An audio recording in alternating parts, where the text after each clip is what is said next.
היא אמרה לי תראה, החיים די קלים, נזכור לנו חדר בדרום תל אביב ונחיה כמו גדולים, ונחיה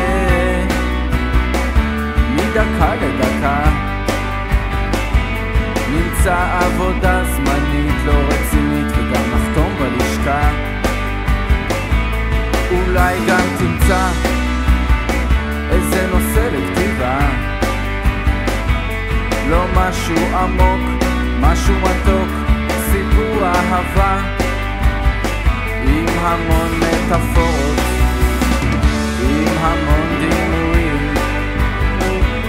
הגיבור יהיה שיכור כמו שאתה בחיים, שאתה בחיים, שאתה בחיים.